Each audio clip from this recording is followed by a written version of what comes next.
성경의 구조, 그렇죠? 성경의 구조에 대해서 말씀을 드렸어요. 성경의 구조는 신약과 구약, 올드 테스트먼트와 그렇죠?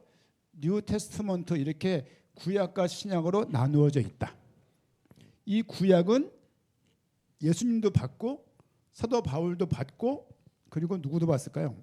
누가도 받고 신약 시대 했던 사람들은 구약을 다 받고 특별히 구약 시대 사람들도 구약을 봤었어요. 모세오경이 성경 중에서 가장 앞에 있는 성경이에요. 그래서 모세오경이 가면 다른 성경은 다 끌려가는 거예요. 이렇게 지난주에 그것까지 말씀을 드렸고요. 그래서 신약도 뭐 구약의 구성, 율법서, 그다음에 역사서, 시가서, 선지서. 지금 초신자한테는 이게 무슨 말인가라고 생각이 들지 모르겠지만 성경의 숲을 좀 보게 하는 거예요. 숲. 자, 뭔 소리입니까 이게? 자, 좋습니다. 나는 직관형이다. 나는 직관형이다. 직관형이다. 나는 감각형이다. 나는 모르겠다 무슨 말인지. 네. 그래요. 알면 좋아요. 혈액형 아는 거 중요하잖아요. 근데 이제 이게 예능이 아니라 하나의 학문이기 때문에 이제 MBTI 전문가 아닙니까? 이미 2002년도에 MBTI 전문가 자격증을 가지고 오랫동안 좀 활동했었습니다. 얻은 게 뭐냐면 사람들의 생각이 전부 다르다. 그걸 느껴요. 우리 말씀을 좀 보기 전에 배부르니까 좀 이제 감각형과 직관형이 있어요. 감각형은 우리 현선이 사모 같은 사람, 박미정, 최영식, 임준호 전형적인 감각형이에요. 센싱. 그래서 오감, 시각, 미각, 촉각, 후각, 청각으로 모든 것을 정보를 인식해 나가는 사람들. 이분들은 기본적으로 질문이 많아요. 왜? 돈이 잘 보세요. 왜 달고 살아요?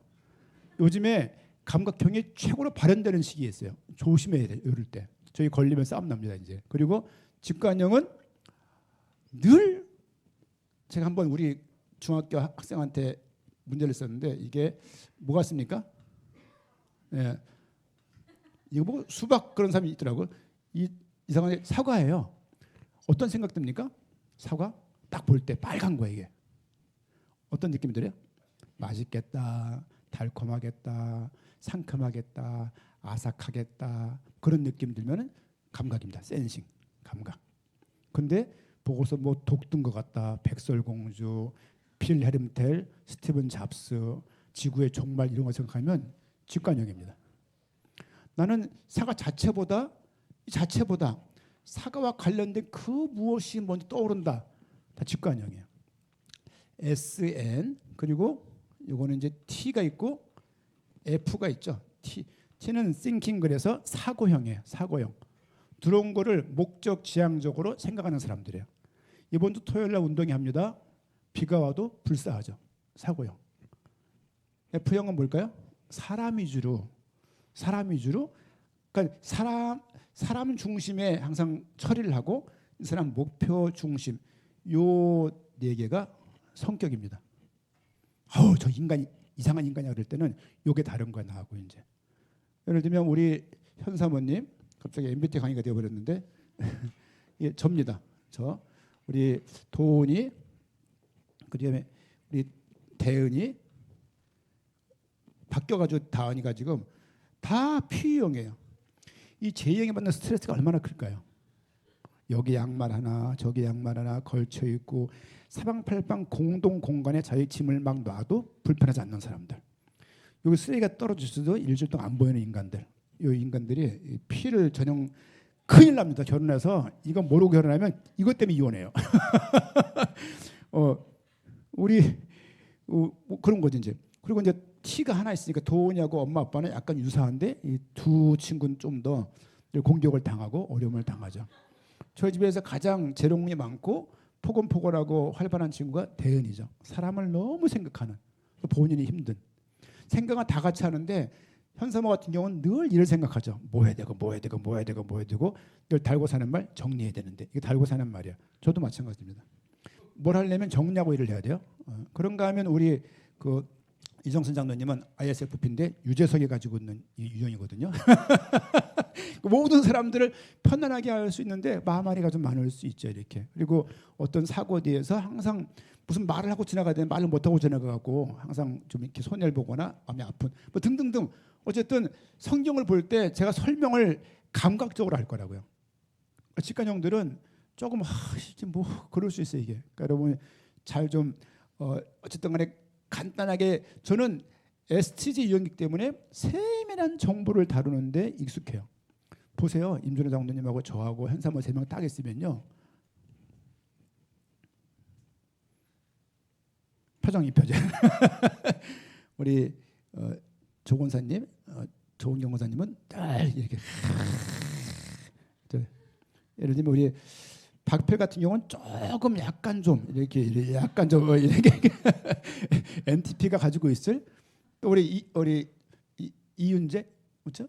요런 또 요런 대은이랑 같은 유형이니까 대은이 그다음에 이윤재 그뿐인가요? 네, 그렇죠. 저에게는 지금 제가 잘 모르겠지만 다 옛날에 검색했던 사람들인데 하도 오래돼서 잊어버렸어. 어쨌든 간에 뭐 그런 유형들 그러니까 자녀와의 갈등도 부부간의 갈등도 부부간의 갈등이 크고 그리고 이혼하는데 상담 사무소 가면은 MBTI 검사를 제일 먼저 해요.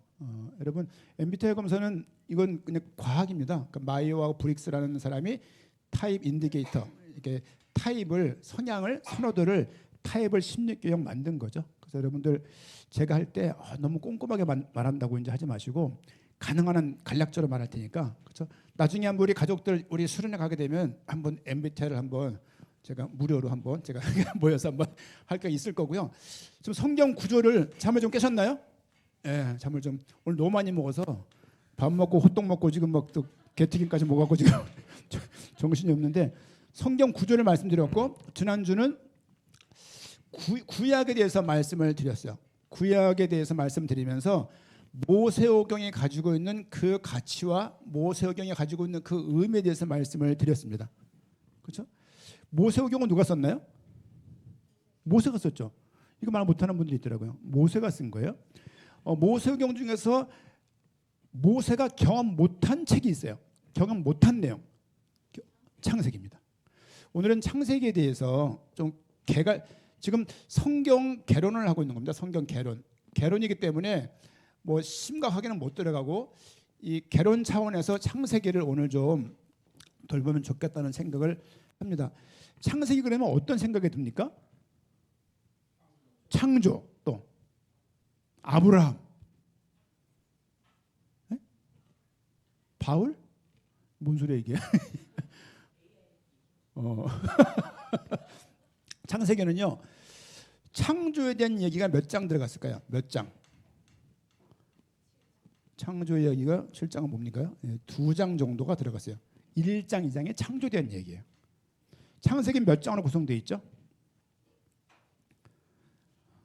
50장. 성경에서 제일 많은 성경이 어디예요? 시편 몇 편? 150편까지 있습니다. 그 다음에 제일 많은 책 아니요? 이사야서 66장이에요. 창세기 50장이면 많은 편이에요. 신약 성경에 50장 되는 내용 없습니다. 마태복음은 28장이 제일 긴 장인가 그래요? 자, 창조가 2장 적혀 있다. 그리고 뭐가 적혀 있을까요? 인간의 죄에 대해서 내용이 한 9장 정도 적혀 있어요. 어떤 죄가 시작되나요? 아담과 하와가 범죄한 죄를 원죄 오리지널 신 그래서 원래 가지고 있는 우리한테는 원래 가지고 있는 죄지만 원죄를 짓는 장본인이 아담입니다. 아담과 하와 그렇죠? 뭐 옛날에 그 할아버지 목사님들 그런 말 많이 해요. 뭐 아내는 그냥 의심하라고 먹어서 목젖이었고 남자는 의심했는데 부인이 먹으니까 먹어서 걸려서 목젖이다 그러는데 그걸 거짓말이에요. 그냥 좋게 한 얘기고 그렇습니다. 아담이 그런 죄죠. 그다음에 또 어떤 게 있죠? 가인이 아벨을 죽여요. 난 가인 이야기를 처음 들어본다. 성경에서 들었는데. 네? 들었어요? 가인. 옛날 한양대 있을 때 김가인인가 있었는데 알지? 오 왜? 그 얘기하고 있던 거죠. 있었어요. 이쁜 이름의 가인이. 근데 그런 가인은 아니고요. 동생을 죽이는 일이 벌어진 거죠. 사람이 돌멩이를 쳐서 사람을 죽이려면 얼마나 쳐야 될까요? 야, 그러면 죽습니까? 돌로? 돌로? 작은 돌로 사람 죽일 수 있나요? 큰 돌로 몇 번을 내리쳐야 될 거예요. 동생을 몇 번을 내려서 죽인 거예요. 대단하죠? 그 다음에 어떤 게 있습니까? 노아와 방주하면서 노아 시대 때 죄가 관영했어요. 그래서 거기를 홍수로 멸망하고 하나님이 그 방주로 구원의 표를 보여주죠. 그 다음에 나오는 게 뭐라고요? 바벨탑 사건이 11장에 나온다고 말씀을 드렸어요. 그러니까 죄가 네 가지 사건이 나와요. 보세요. 책을 기록할 때 모세가 이거 왜 기록했을까요? 죄 이야기를. 창조 다음에 죄 이야기를 기록하고 있어요. 창조의 뭐 우수성이랄지 탁월함이랄지 그런 걸 거론하지 않고 곧장 죄 이야기를 창조보다 많은 이야기를 말하고 있다고요. 이건 뭐예요? 죄를 강조하고 싶은 거예요, 모세가. 그럼 글을 쓸 때 그냥 막 쓰지 않잖아요. 대하 드라마 쓸 때 그냥 막 쓰나요? 큰 주제를 써놓고 쓰나요? 예를 들면 그 어떤 큰 소설가들은요, 대하 드라마를 할 때 1부 주제모, 2부 주제모, 3부 주제모, 1부의 1장에 무슨 내용을 다 써놓고 이 문맥을 써나가는 거예요, 이렇게. 모세도 그냥 일어났다 하품하다가 막 글 쓰는 게 아니고 성경을 쓸 때 밥을 먹다 하나님이 임재하셔서 야 저거 대한민국 이렇게 한 게 아니라 모세가 작정을 하고 하나님의 전체적인 조명과 계시 가운데 성경을 썼다. 그냥 전혀 이해도 안 가고 모르는 거를 막 쓴 게 아니에요. 성경에 신비의 책이 많지만 신비의 책이라 그래서 적는 방법 자체가 신비하진 않았어요. 누가복음을 한번 볼까요? 누가복음. 처음엔 이 내용을 보고 전 참 기가 막혔는데요. 누가복음 1장입니다.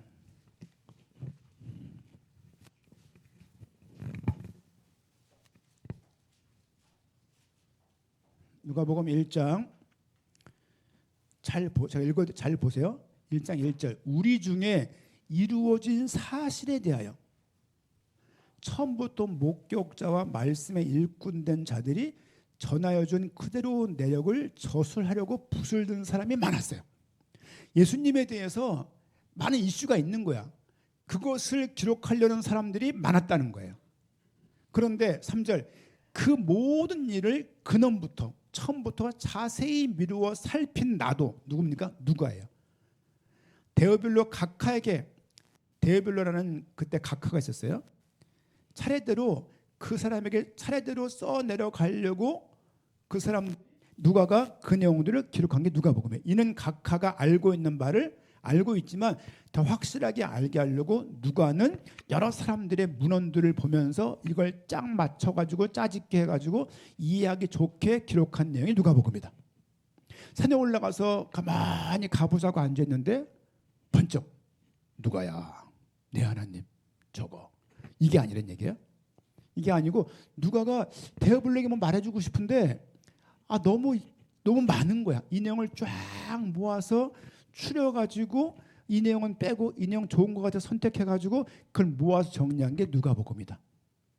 누가는 사도인가요 아닌가요?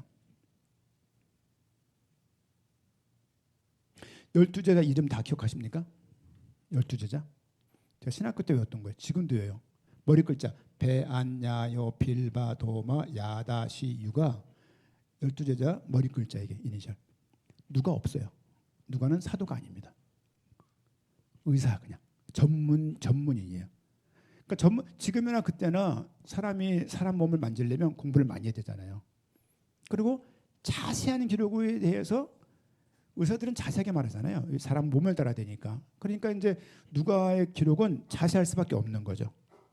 누가복음은 예수님의 인성에 대해서 많이 강조한 책입니다.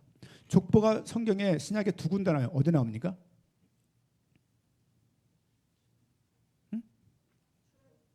신약에 네?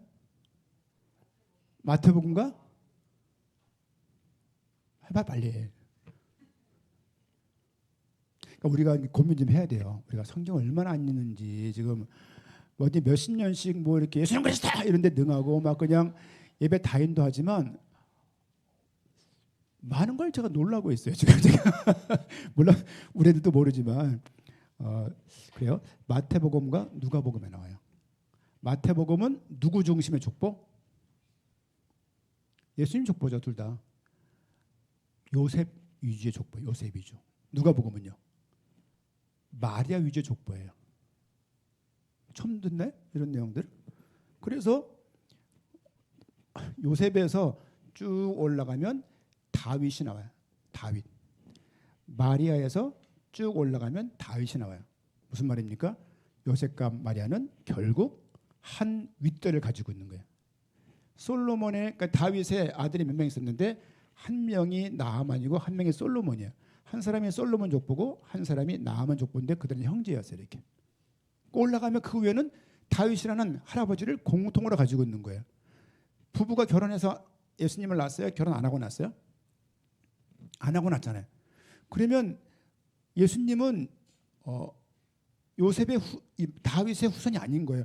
아브라함과 다윗의 자손 예수 그리스도의 족보라고 말하잖아요. 다윗의 족보가 아닌 거예요. 안 속하는 거예요. 왜? 요셉의 씨가 아니니까. 따지고 보면 마리아도 다윗의 씨예요. 그러니까 이게 결혼 안 해도 다윗의 씨라는 그 말이 성립이 되는 거예요. 이제 성경이 이렇게 정교해요. 야, 이걸 보면요 소름 끼쳐요. 소름 끼치고 그렇습니다. 소름 끼친다는 것만. 그래서 그렇게 바벨탑까지 이렇게 나온다는 말씀드렸고, 아담과 하와의 범죄를 하나님이 어떻게 죄를 사하는 방법을 세우시나요? 말씀드렸죠. 가지고 동물을 잡아서 동물을 희생시켜서 피를 흘리게 해서 옷을 입히는. 그러니까 되게 원시 시대니까 지금 다르니까 우리는 잘 이해 못 가는 방법이지만 그때는 그렇게 하셨다. 그리고 가인 대신에 누굴 주셨죠? 아벨이 죽고 셋을 세우죠. 그다음에 노아는 방주라는 것을 하나님의 구원의 방법을, 그래서 방주 대신 그리스도. 그래서 가죽옷 대신 그리스도라는 말이 모형. 모델하우스는 원형을 그대로 본따 만든 거잖아요. 구약은 모형, 신약은 원형이 오신 거예요. 말씀드렸죠? 원형이신 그분이 모형인 성소에 들어갈 수 없었기 때문에 성소는 깨져버렸다. 그래서 성소의 휘장이 찢어진 이유가 그 이유다. 찢어진 것도 표현 보세요. 위에서부터 아래로 찢어져요. 무게를 못 이긴 게 아니라 누가 찢으신 거죠. 하나님의 전 찢었다고 봐도 뭐 문학상 문제가 없는 거죠. 승무가 누구시죠? 승무? 곡갈인가요? 이렇게 탁 치면 이렇게 이 천이 훅 날리는 거 보고서 뭐라고 표현했습니까? 나비일레라는 표현 아십니까? 나비일레라. 이게 나비입니까? 표현이 그런 거예요. 표현이 그런 것처럼, 그런 성경은 하나님이 기록하셨지만 인간이 기록한 거예요. 철저하게. 그래서 인간의 문학적인 특성, 개인이 가지고 있는 어떤 지식의 어떤 정도, 이런 것들이 충분히 표현되는 거죠. 이 장로님이 지난번에 병원에 계실 때 한 일주일 만에 병원에 나오셨는데 짐을 제가 딱 들고 있었거든요. 곽티슈를 제가 봤어요. 곽티슈. 뭐가 이렇게 많냐? 보니까 신앙 고백 다 써있어 거기에.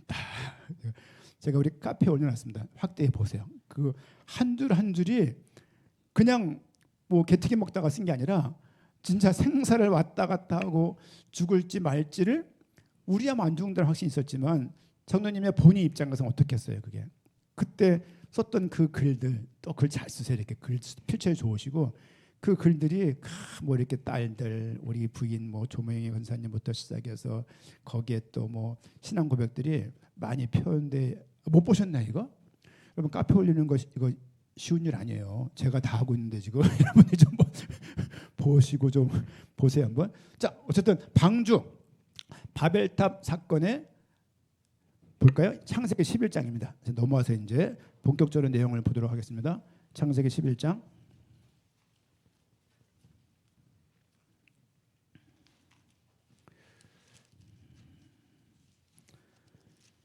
11장 내용은 바벨탑 사건인데 기둥이 두 개 섰다라고 말을 해서 10일 이렇게 이제 요라고 말씀을 좀 드렸고요. 11장 1절 말씀 보니까 온 땅의 언어가 하나요, 말이 하나였더라. 이에 그들이 동방으로 옮기다가 신할 평지를 만나 거기에 거류하며 서로 말하되 자 벽돌을 만들어 견고히 굽자 하고 이에 벽돌로 돌을 대신하여 역청으로 진흙을 대신하고 또 말하되 자 성읍과 탑을 건설하여 그 탑 꼭대기를 하늘에 닿게 하여 우리 이름을 내고 온 지면에 흩어짐을 면하자 하였더니 이렇게 한 거죠. 그러면서 6절에 여호와께서 이르시되 이 무리가 한 족속이요 언어도 하나이므로 이같이 시작하였으니 이후로는 그 하고자 하는 일을 막을 수 없으리로다. 자 우리가 내려가서 거기서 그들의 언어를 혼잡게 하여 이때부터 이제 언어가 문제가 된 거죠. 혼잡게 하여 그들이 서로 알아듣지 못하게 하자 하시고 세상에서 제일 답답한 인간이 누구예요? 뭐가 안 통하는 사람? 말이 안 통하는 사람이에요. 감각과 직관도 안 통하는 게 있지만 여기 보니까 서로가 말이 안 통하는 거예요. 지금 이스라엘과 이란이 싸우고 있잖아요. 말이 안 통하는 거예요 이게.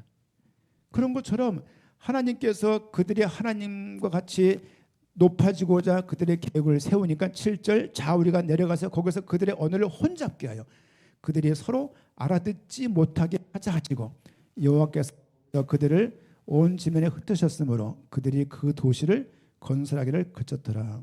9절에 그러므로 그 이름을 바벨이라 하니 이는 여호와께서 거기서 온 땅의 언어를 혼잡하게 하셨음이니이다. 여호와께서 거기서 그들의 온 지면에 흩으셨더라 하고 갑자기 셈의 족보는 이상하지 않나요? 바벨탑이 나오다가 갑자기 셈의 족보가 나와. 셈의 이야기를 꺼내면서 결국 27절, 26절 데라는 70세에 아브라함과 나홀과 하란을 낳았더라. 데라가 아버지죠. 70세에 낳았어요. 70이면은 아까 오신 그 권사님이 집사님이 74시래요. 그렇죠? 근데 완전히 할머니시잖아요. 그렇죠? 젊으신데 어쨌든 70세에 아브라함과 나홀과 하란을 낳았고 27절 같이 읽겠습니다. 데라의 족보는 이러하니라. 데라는 아브라함과 나홀과 하란을 낳고 하란은 롯을 낳았으며 아브라함 전에 아브람 그리고 나홀과 하란을 낳았고 하란은 롯을 낳았다는 것을. 롯은 누구냐면 조카죠. 아브라함한테 이제 그런 관계인 걸 볼 수 있고 그러면서 갑자기 왜 바벨탑 얘기하다가 여기서 아브라함 이야기를 하냔 말이에요. 저는 이게 굉장히 중요하다고 생각이 갖고 있습니다. 여러분들 성경에서 아브라함에 대해서 이 어떤 성경에 대해서 그런 지식이 우리에게 없으면 성경을 보기가 어려워요. 그러니까 아브라함의 입지가 너무 굉장한 거죠. 신약 성경 마태복음 1장 1절이 무슨 내용입니까? 족보 이야기인데 문장 말씀 외워보세요. 아로 시작합니다. 아브라함과 다윗의 자손 예수 그리스도의 족보다라고 하면서 마태복음 쓰는 거예요. 아브라함 이야기를 신약 성경 1번으로 잡고 있다고요. 물론 마태복음이 신약 성경에서 제일 먼저 쓰여진 책은 아니에요. 근데 신약 성경을 배열을 하고 구성을 할 때 AD 200 몇 년경에 성경을 사본이 많았는데 이걸 다 연구를 해서 정경으로 확정할 때 27권을 확정할 때 마태복음을 맨 앞에 세운 이유가 그 중에 하나가 이런 부분이에요. 구약 전체를 받는 거예요. 이 이야기 다음에 계속 나오는 얘기가 뭘까요? 죄 이야기 나오고 인물 얘기가 나오는데요. 인물 얘기 태반이 대부분 다 아브라함의 이야기입니다. 그리고 이삭의 이야기고 야곱의 이야기고 요셉의 이야기예요. 아브라함 얘기를 거론하고 아브라함에게 약속을 하세요. 오늘 이 부분을 좀 볼 건데요. 여기서 언약이란 말이 여기 성경을 볼 때요. 언약 관점으로 볼 수 있는 관점이 있어요. 신약적으로. 언약적으로. 언약의 여정 아시죠? 언약 이렇게. 뭐 언약교회 이렇게. 그리고 하나님의 나라 관점으로 보는 신약 관점이 있어요. 나라. 무조건 통치. 나라 이 관점. 또 구속사. 구원하신 구속사 관점으로 성경을 보는 측면이 이렇게 있어요. 많은 게 있죠. 이렇게. 그리고 뭐 많은 것들. 그게 대표적인 건데 여기서는 아브라함이 줬던 이 언약을 이삭을 축복하시는데 왜 축복하냐? 아브라함에게 했던 그 약속 때문이에요. 왜 야곱을 축복하냐? 아브라함에게 했던 그 약속 때문에 야곱을 축복해요. 항상 아브라함의 기준이에요. 그래서 아브라함을 뭐라고 말해요? 믿음의 조상 그래요. 믿음이라는 말을 할 때 믿을 신자는 신앙 그러는데 신앙을 말할 때 쭉 올라가면 1번 자리에 누가 있냐면 1번 자리에 아브라함이 있는 거예요. 왜 이렇게 했는데요? 하나님이 이렇게 하신 거예요. 하나님이. 왜는 우리가 알 수가 없죠. 왜 이 아브라함 앞에 인물이 누가 있나요? 아브라함 앞에 있던 인물. 노아도 있고. 노아도 있잖아요. 그리고 그다음에 뭐 셋도 있고 몇 명 더 있잖아요. 근데 그들을 칭하지 않으시고 믿음을 거론할 때 믿음의 조상이라고 말할 때 항상 아브라함을 1번으로 삼는다. 이것과 우리 구원과 관련이 있어요. 지금 신약 성경 전체 구조 말씀을 드렸고 66권이라고 구약 구조를 말씀하면서 지난주에 모세경을 말씀을 드렸고 모세경을 말씀 드리면서 오늘은 조금 중요한 창세기를 보고 있는 거예요. 창세기 구조를 말씀을 드린 거예요. 이거를 그냥 한 인물을 딱 꼬집어가지고 이 인물을 가지고 막 이렇게 비유법으로 풍유법으로 우화적으로 푸는 것은 교훈적으로 푸는 것은 성경을 전달하면서 굉장히 위험하다 싶고 성경을 전할 때는 이 성경에서 말하는 이 복음이 얼마나 놀라운 것이며 복음이 얼마나 큰 것이며 이게요 굿뉴스예요. 굿뉴스. 굿뉴스. 그렇죠? 기쁜 소식이에요. 왜 기쁜 소식인데 그놈은 마귀가 창궐을 하고 왜 죄가 그렇게 많이 있으며 그렇게 부정적이고 어두운 것들이 왜 가득하냔 말이에요. 뭔가가 쉬운 편으로 컨셉을 잘못 잡은 거예요. 성경은 그렇게 말하고 있지 않아요. 성경은 하나님 감사합니다. 좋은 소식인데 좋은 소식의 내용이 뭐냔 말이에요. 그 내용을 한마디로 말하면 Jesus is the Christ. 예수가 그리스도라는 말로 이게 요약이 될 수 있는 거예요. 예수가 그리스도. 우리는 무슨 교인입니까? 이게 이게 저거야 기독교. 기독이란 말은 그리스도라는 의미의 한자예요. 한자. 우리는 그리스도인인 거예요. 우리는 그리스도를 믿는 사람들인 겁니다. 그렇죠? 여러분 각자 개인들도 꼭 기억하세요. 우린 뭘 믿냐? 그리스도를 믿는 거예요. 그래서 어떻게 믿어? 예수님이 그리스도라는 것을 믿는 믿음을 가진 사람들이 그리스도인이에요. 우리는 그런 사람들입니다. 그리고 뭘 믿냐? 너 뭘 믿어? 예수님이 그리스도인 것을 믿어라고 말하는 거예요. 이 믿음을 잘 알아갈 수 있도록 계속 저는 도울 거예요. 성경에 숨겨져 있는 영광의 복음이라는 것은 바로 이런 부분 중심으로 구성이 되어 있습니다. 성경을 좀 몇 군데를 좀 볼 건데요. 우리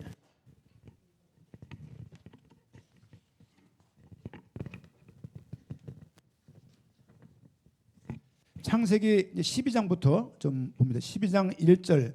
11장 족보가 끝난 다음에 12장으로 넘어온 거죠. 12장 1절 말씀 보니까 여호와께서 아브라함에게 이르시되 너는 너의 고향과 친척과 아버지의 집을 떠나 내가 내게 보여줄 땅으로 가라. 생각해 보세요.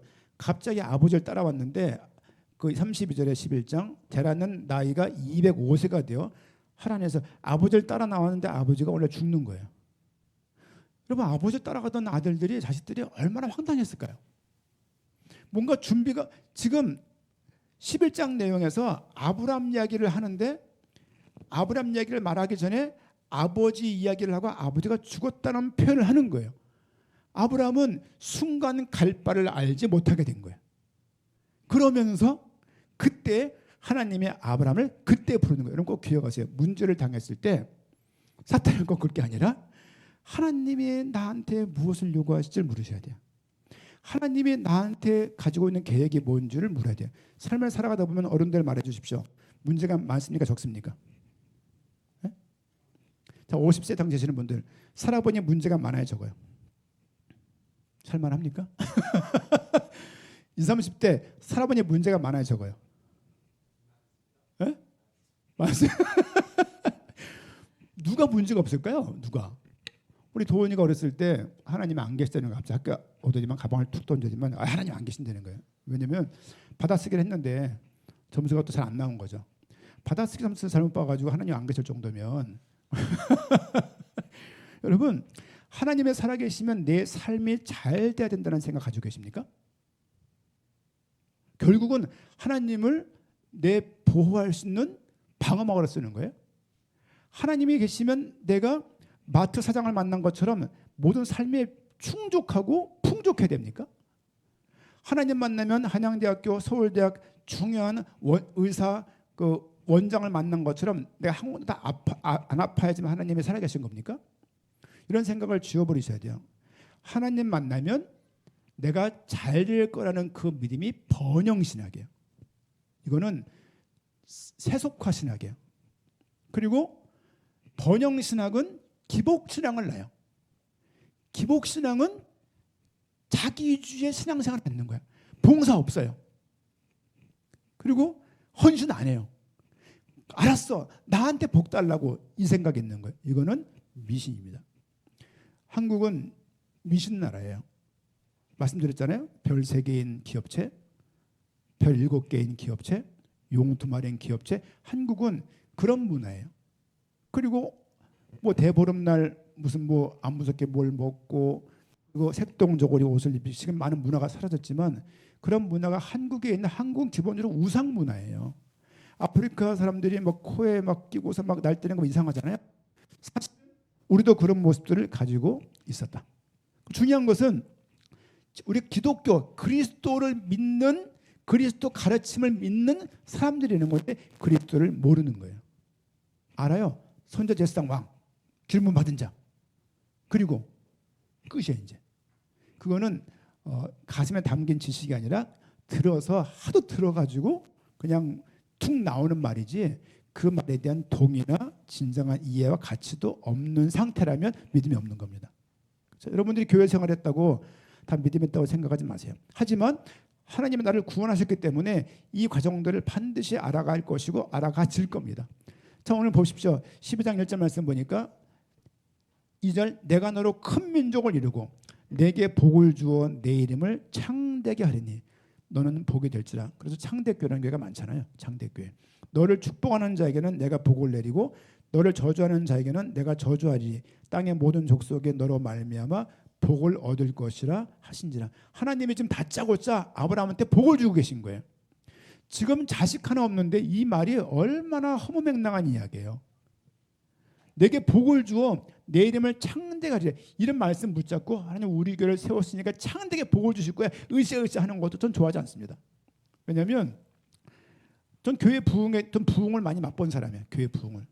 근데 부흥이 그렇게 뭐 그 교회 도움되냐? 그렇지 않은 것 같아요. 제가 다 경험하신 바니까 양우리 교회 있을 때 13명, 14명 있다가 교회가 터져나가는 걸 봤어요.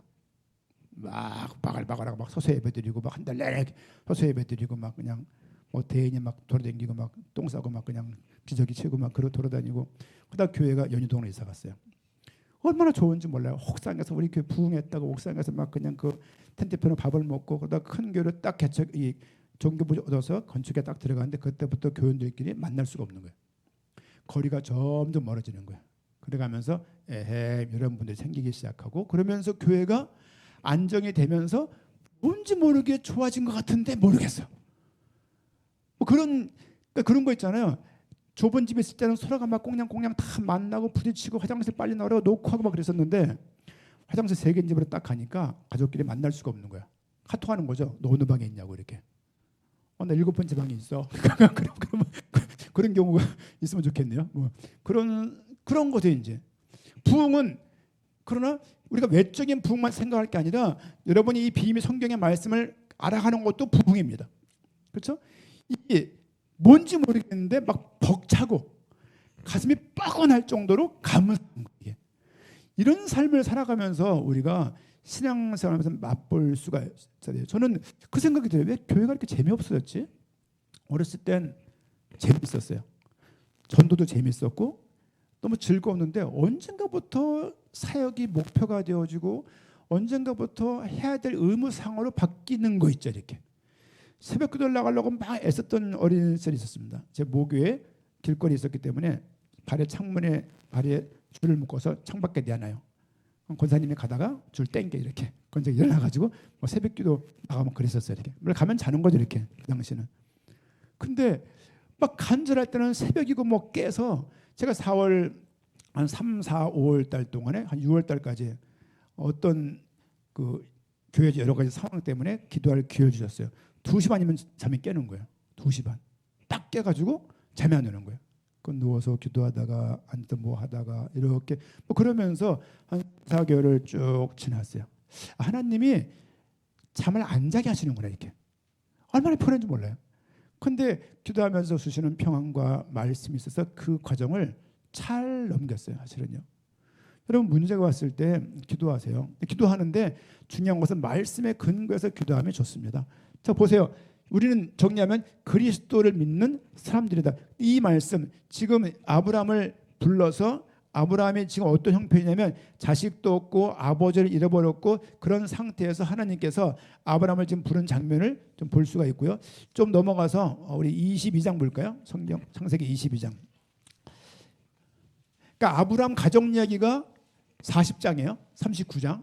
그러니까 50장 내에서 거의 80%가 아브라함 중심의 이야기다. 이 이야기는 양으로 봐도 내용으로 봐도 창세기를 통해서 하고자 하시는 말씀의 핵심은 뭐냐면 아브라함을 이야기하려고 창세기를 기록했다. 이 이야기를 누구한테 주려고요? 받는 사람이 수신자가 누구예요? 받는 사람들이. 출애굽한 200만 명이 못 깨닫고 고소고발하고 항의하고 막 난장판을 부리니까 그들을 잠재우고 우리가 왜 이 길을 가는지를 설명하려고 지금 이야기를 하는 거예요. 결국 200만 인구들에게 아브라함 이야기를 하고 있는 거예요. 왜? 아브라함에게 했던 그 약속을 지금 이행하고 있는 과정이라고 말하는 거예요. 여러분 이 부분 너무 전 참 좋더라고요. 이런 부분들이. 우리 그 22장 말씀 보겠습니다. 22장 우리 22장 11절 말씀 보니까요. 11절 여호와의 사자가 하늘에서부터 그를 불러 이르시되 아브라함아 아브라함아 하시는지라 아브라함이 이르시되 내가 여기 있나이다 하며 사자가 이르시되 그 아이에게 내 손을 대지 말라. 그에게는 아무 일도 지금 이삭을 죽이려는 순간이죠. 내가 내 아들 내 독자까지도 내게 아끼지 아니하였으니 내가 이제야 내가 하나님을 경외하는 줄을 아노라. 아브라함이 눈을 들어 살펴본즉 한 순양이 이 뒤에 있는데 뿔이 풀에 걸려 있는지라 아브라함이 가서 그 순양을 가져다가 그 대신하여 번제로 드렸더라. 아브라함이 그 땅을 이름을 여호와 이레라 하였으므로 오늘날까지 사람들이 이르기를 여호와의 산에서 준비되리라 하더라. 여호와의 사자가 하늘에서부터 두 번째 아브라함을 불러 이르시되 여호와께서 이르시기를 내가 나를 가리켜 맹세하느니. 보세요. 하나님이 그런 거 있잖아요. 내가 뭐 딱지 100장 걸게 맹세할게. 우리 뭐 엄마 이름 걸고 맹세 이렇게 하잖아요. 야 내가 강아지 그거 맹세할게 이렇게 말 안 한다고. 나보다 더 나은 걸 가지고 맹세하잖아요. 하나님은 더 나은 분이 없기 때문에 자신을 가리켜. 나 자신을 가리켜 맹세. 야 이런 맹세. 한문에 이런 자들하고 이게 맹세 맹자예요. 날일자, 달을자, 피열자가 들어가고요. 맹세. 손수변에 도끼근이고요. 이렇게 들어가요. 이게 맹세예요.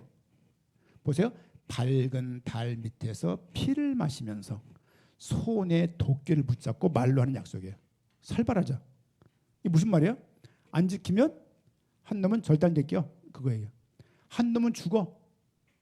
약속을 쌍방이 하잖아요. 가끔가다 이제 우리 부부 생활 하다 보면은 힘들 때가 있잖아요. 현삼은 나름대로 워낙 너무 많은 말을 하고 남편 나름대로 뭐 이렇게 목회를 하다 보면은 힘든 게 많잖아요. 이렇게 뭐 그뿐이겠습니까? 그럼 부부끼리 약간 그 피로도가 쌓일 때가 있어요, 없어요? 여러분 그때 뭐 기억합니까? 아휴 그냥 살자. 저는 명동 성당을 기억해요. 명동 성당 앞에 YWCA인가 거기에서 우리 결혼을 했어요. 그때 명동 축제였어요. 그때 그냥 검소한 결혼식 운동본부에서 하는 거였기 때문에 조명도 어두워가지고요. 그냥 다크서클이 그냥 막 귀걸이에 막 그늘이 이만큼 져가지고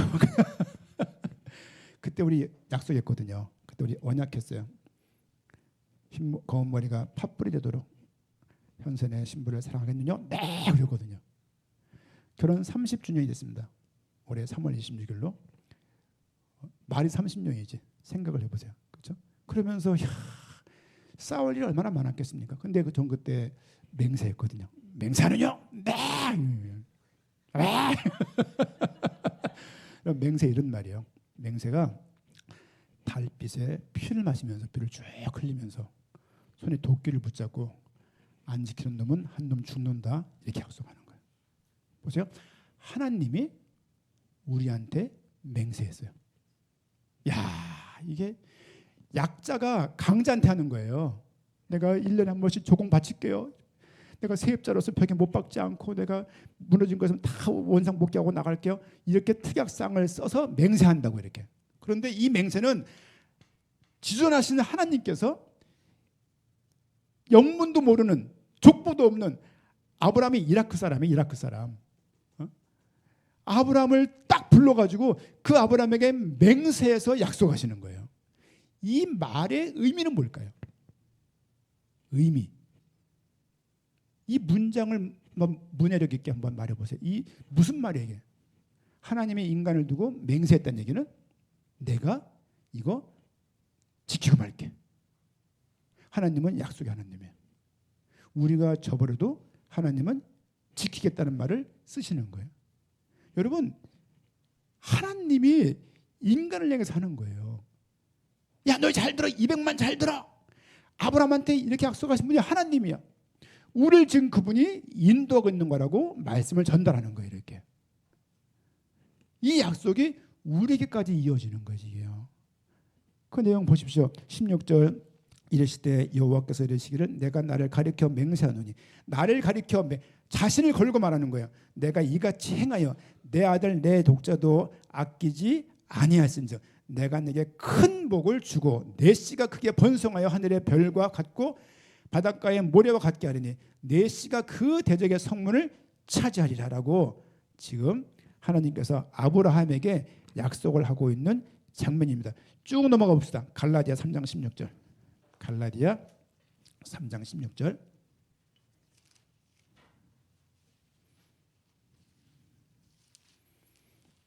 갈라디아 3장 16절입니다. 같이 한번 읽겠습니다. 시작. 이 약속들은 아브라함과 그 자손에게 말씀하신 것인데 여럿을 가리켜 그 자손들이라 하지 아니하고 오직 한 사람을 가리켜 내 자손이라 하셨으니 곧 그리스도라. 보세요. 지금 아브라함에게 했던 그 약속이 중에서 그 자손을 말씀하신 거 여럿을 가리켜 말씀한 것이 아니고 한 사람을. 자, 아브라함 얘기를 하는데 아브라함 이야기와 그리스도 이야기를 사도 바울은 연결하는 거예요. 그 아브라함 했던 그 약속은 사실은 메시아가 올 것인데 그 후손이 올 것이. 아브라함의 후손, 아브라함과 다윗의 자손 예수 그리스도의 족보라고요. 아브라함의 후손 자손이 올 것인데 그분이 그리스도시고 이 그리스도를 통해서 너희가 복을 받을 것이다. 우린 그리스도를 믿고 있잖아요. 그 이야기는 아브라함을 통해 약속했던 그 약속을 믿고 있는 거예요. 어려운 얘기 아닙니다. 이런 내용들이 여러분에게 신앙 토대에 깔려야 그 위에 쌓여요. 이런 게 없으면 성경 백날 읽어도 무슨 내용인지 모릅니다. 몰라요. 이걸 알 수가 없어요. 제 방 가보십시오. 성경 많이 버렸는데 가져온 것만 성경만 열 몇 권이에요. 번역이 다른 게. 그 기본 세네 권을 계속 보면서 계속 꺼내봐요. 어떻게 번역이 되어 있지? 이런 걸. 안 되면 원어까지 접근을 해서 내용을 보려고 애를 쓰는 편에 속합니다. 여러분, 지금 아브라함에게 했던 약속 같지만 그 보십시오. 17절 말씀. 내가 이것을 말하노니 하나님께서 미리 정하신 언약을 430년 동안 후에 생길 율법이 폐하지 못하고 그 약속을 헛되게 하지 못하리라. 만일 그 율법이 유업이 율법에서 난 것이면 약속에서 난 것이 아니라 그러나 하나님이 약속으로 말미암아 아브라함에게 주신 것이라. 하나님께서 약속을 지키시려고 약속을 주신 거예요. 하나님은 약속의 하나님입니다. 아멘입니까? 약속을 하시고 약속을 지킨다고요. 사람 간에 연인 간에 친구 간에 사업자 비즈니스 관계에서 제일 중요한 게 뭔가요? 네모놓게. 이거 어떻게 알았을까 이거를? 신뢰가 굉장히 중요합니다. 신뢰가 떨어지면 아무리 조건이 줘도 같이 못 가요. 신뢰할 수 있으면 너무 힘들어도 갈 수 있는 거예요. 부부끼리 힘들어도 갈 수 있는 그 이유는 사랑하고 서로 신뢰하기 때문 아닙니까? 근데 신뢰관계가 딱 떨어지면 아무리 나한테 좋은 이득이 주어져도 길을 갈 수 없습니다. 하나님은 우리를 신뢰할 만합니까? 우리가 모든 사람이 죄를 범하였으며, 그렇죠? 죄 아래에 있고 사망 아래에 있고, 간만에 씁시다. 사탄 아래에 있고, 그렇죠? 사단 아니에요, 사탄이에요. 이름 똑바로 하세요. 사탄 그러면 얘도 누군지 몰라요. 누구 말하는 거야? 그러는데 사탄 막입니다. 이 아래에 있고 율법 아래에 있던 이 사람들이 무슨 가능성이 있냐고요. 근데 예수님이 딱 하셨어요. 내가 온 이유는 죄인을 부르러 왔다. 뭘 하려면요, 탁월한 사람 불러야 돼요. 아니, 우리가 전도사를 쓰고 부국자 쓰고 무슨 사업 같이 하려면 똑똑한 놈을 써야지 왜 멍청한 놈을 쓰냐고. 근데 하나님께서는 인자가 오신 이유가, 그리스도가 오신 이유는 죄인을 부르러 왔대. 왜? 너희가 할 거 없다는 거죠. 하나님은 내가 하마. 아브라함에게 내가 맹세한 거, 맹세. 이 맹세했다는 얘기는 하나님이 일방적으로 하시고 하나님이 지키는 거예요. 우리한테 어떤 요구를 하지 않으세요. 네가 이렇게 해, 네가 저렇게 이렇게 해주면 내가 이렇게 할게. 그게 아니라니까요. 우리는 늘 조건적이에요. 이렇게 총사면 얼마 줄게 이렇게 하잖아요. 하나님은 너희가 이미 할 줄 못할 줄을 아시고 부르신 거야. 아시고.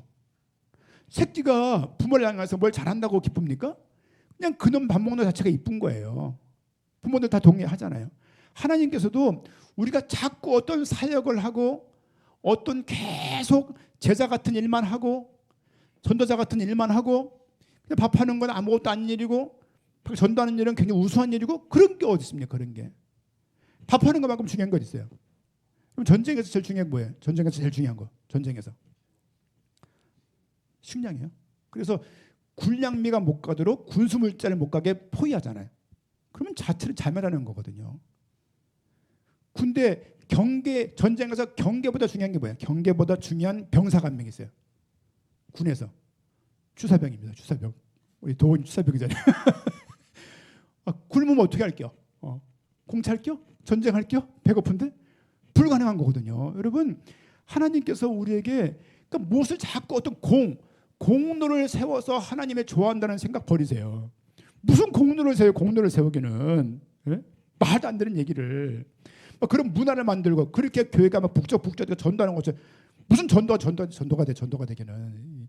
그렇게 안 해요. 저도 여러 명 전도하려고 애써봤지만요, 전도자가 안 돼요. 그러니까 중요한 건요, 공로를 세울 게 아니라 교회가 얼마나 중요한지, 예배가 얼마나 중요한지, 네가 얼마나 중요한지를 알게 하는 게 더 중요하다고 얘기해요. 아니, 무슨 역할을 하면은 막 간정 세워가지고 막 이 사람 모델인 것처럼, 그런 말 쓰지 마요. 모델이란 말 좀. 그리고 막 센터 이런 말 막 그냥 무슨 센터는 무슨 뭐 다 그냥 말도 안 돼. 여러분, 건물을 지으려고 하면 모임들이 규합이 돼요. 그러니까 그 짓는 동안에 옛날 왕들이 주로 뭘 많이 졌습니까? 큰 공사를 많이 했어요. 막 피라미드 세고 이렇게 세우는 동안에 백성들이 하나가 되는 거예요. 그럴 때 왕권을 보존하는 거예요. 교회도 비슷해요. 성전 건축, 기도원 건축 이렇게 하면서 뭔지 모르는 교회가 자꾸 그거 세우면은, 어느 교회 보니까요, 성전 건축은 우리의 가나안이다 이런 표현을 본 적이 있어요. 저기 뭐 교회인데 가양대교 아래쪽에 있습니다. 아무도 모르실 거예요. 근데 성전 건축이 가나안이라니, 말도 안 되는 얘기를. 왜 또 성전이에요? 어떨 땐 예배당이라고 그러면서, 여기 예배당의 성전이에요. 헷갈리죠? 예배당이에요. 예배당. 성전이라는 말은 사라졌습니다. 성막은 사라진 말이야. 사라진 말. 없는 말이야 지금. 우리 몸 자체가 귀한 교회지, 이건 예배당 건물이거든요. 건물을 늘 이상할 수가 있잖아요. 이렇게. 여러분, 이 말 다른 것보다 오늘 창세기 뭐 약식으로 말씀드렸습니다만은, 창세기의 중요한 사건은 아브라함의 등장이다. 아브라함의 등장은 아브라함에게 아브라함이 하나님의 아브라함을 어떻게 구원했는지를 보이신 거예요. 그런 것처럼 너희를 애굽에서 구했다는 거예요. 아브라함에게 했던 약속, 그것을 하나님이 지금 지키고 있다는 얘기예요. 우리 한번 창세기 넘어가서 22장, 창세기 22장.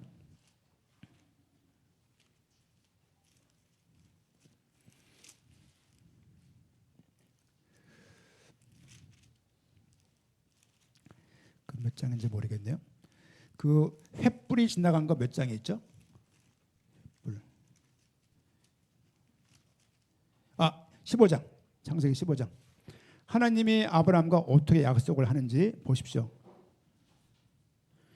창세기 15장 16절, 17절, 16절 있습니다. 내 자손은 4대 만에 이 땅으로 돌아오리니 이는 아모리 족속의 죄악이 아직 가득 차지 아니함이니라 하시더니 해가 져서 어두울 때에 연기나는 화로가 보이며 타는 횃불이 쪼개는 고개 사이로 지나더라. 보세요.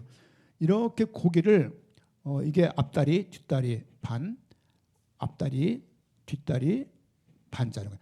여기 두 명에서 함께 지나가요. 함께 지나가는 것이 계약을 하는 행위예요. 우리는 지금 어떻게 합니까?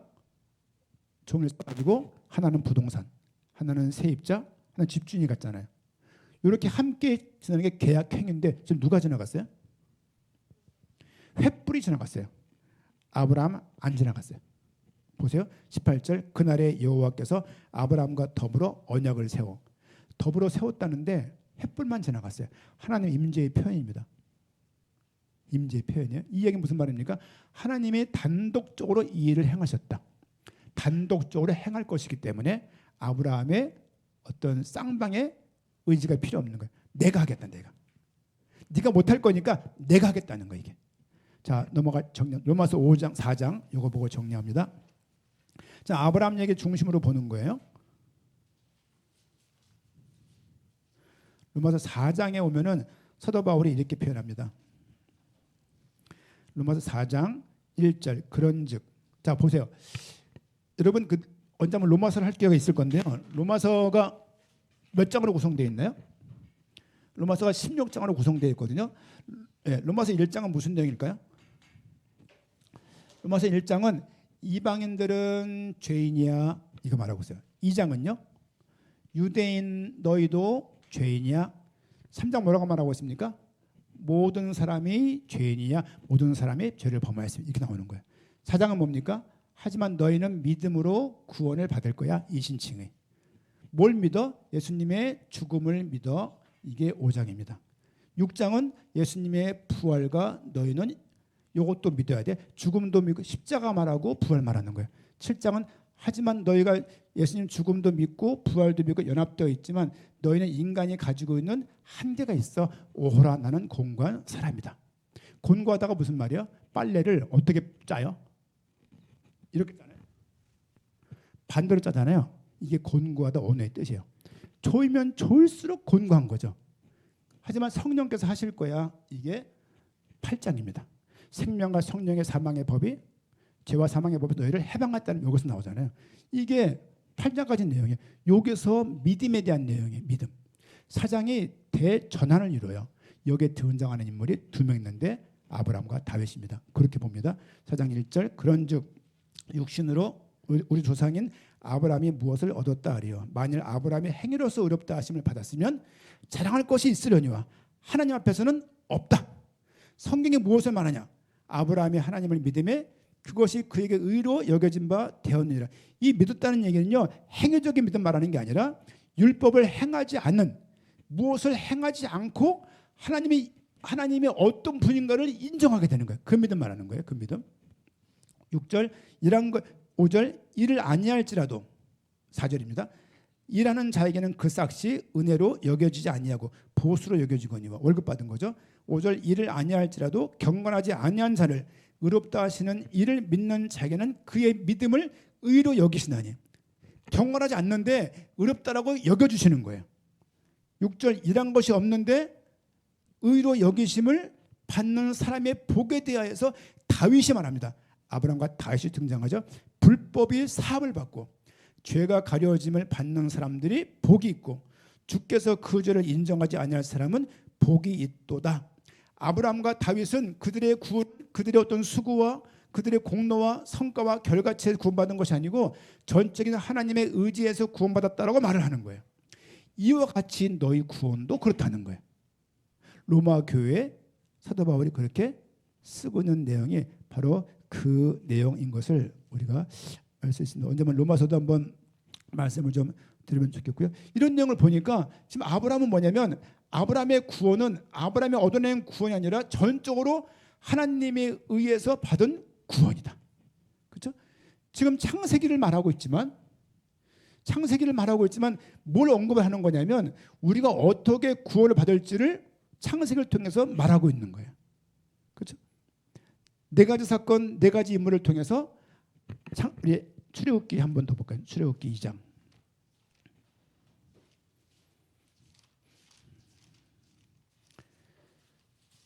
출애굽을 왜 했냐고 말씀을 드렸을 때 제가 봤던 말씀입니다. 출애굽을 왜 하게 됐냐? 누구에게 했던 약속 때문이에요. 2장 24절. 2장 24절 같이 한번 읽겠습니다. 시작.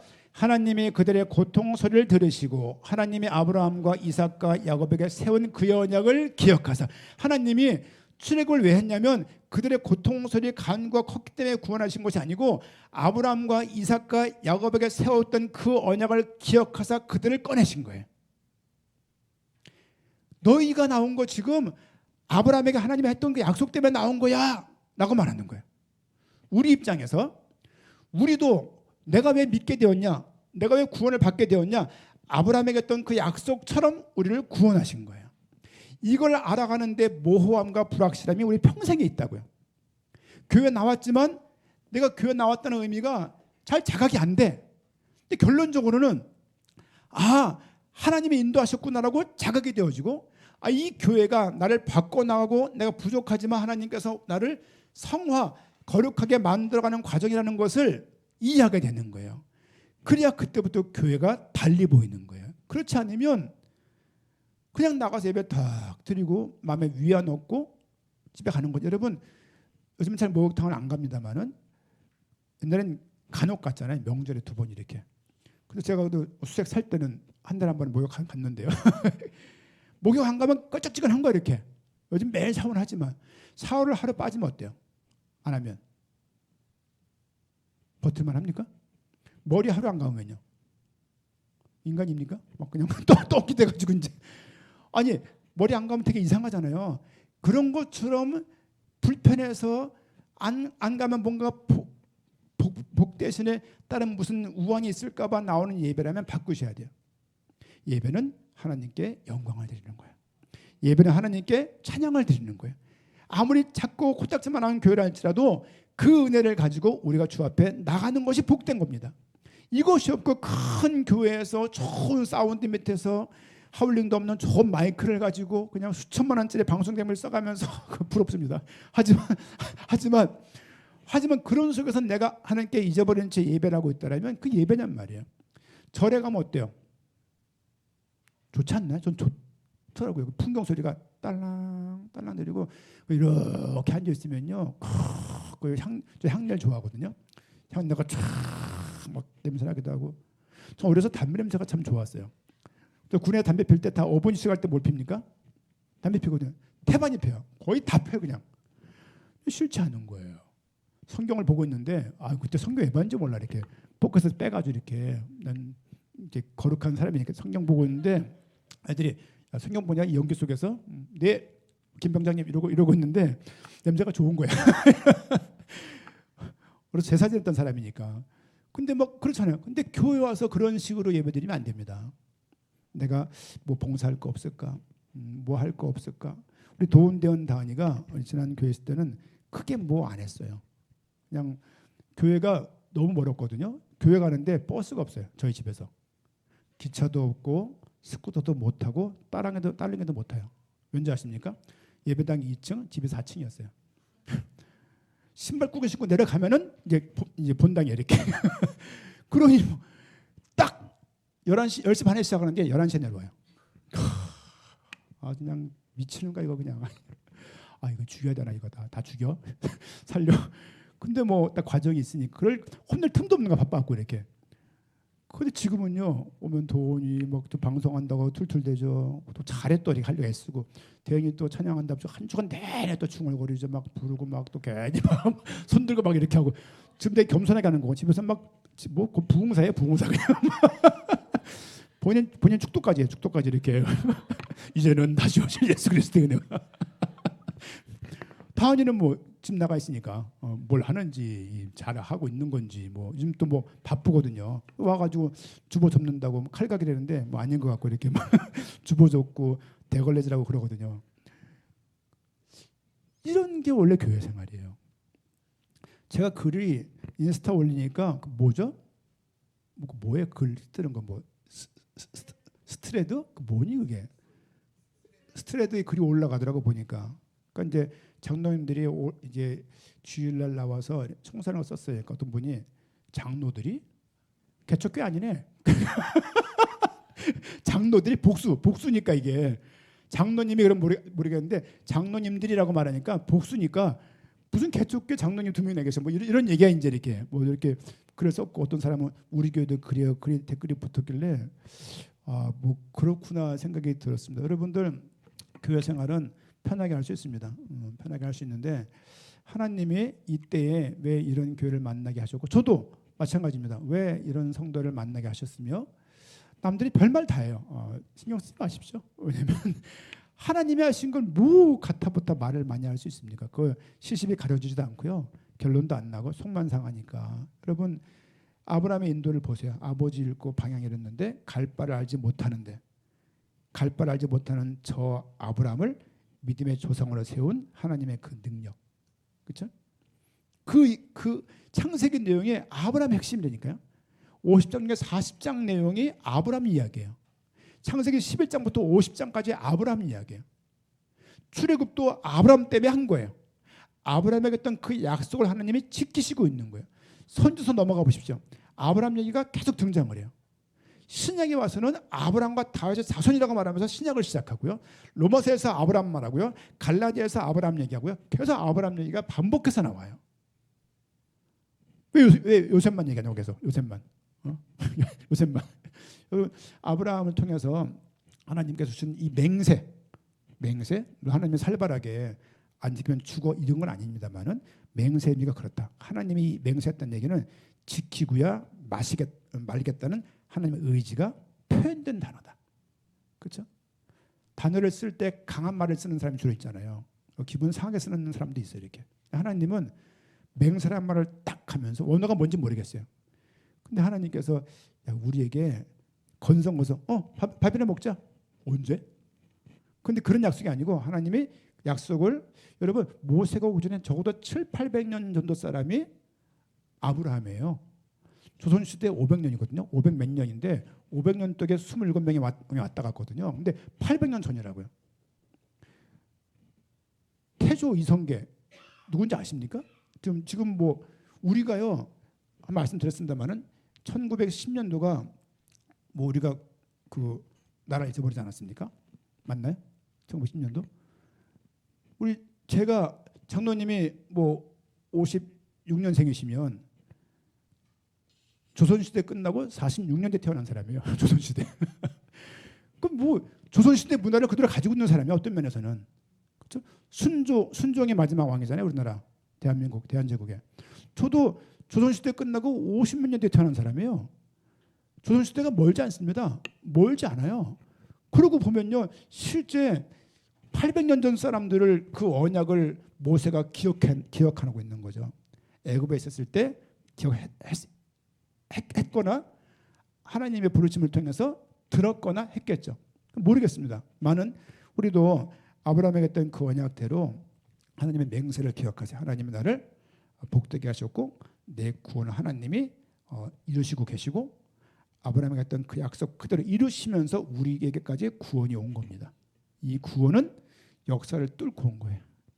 내가 뭘 막 했으니까 옛다 구원, 옛다 먹어라 그게 된 게 아니라 하나님의 인도하심 믿는 우리 모두가 되어야겠습니다. 조금 부족한 부분들은 다음에 또 강의할 때 보완을 해드리도록 하겠습니다. 우리 한번 기도합시다.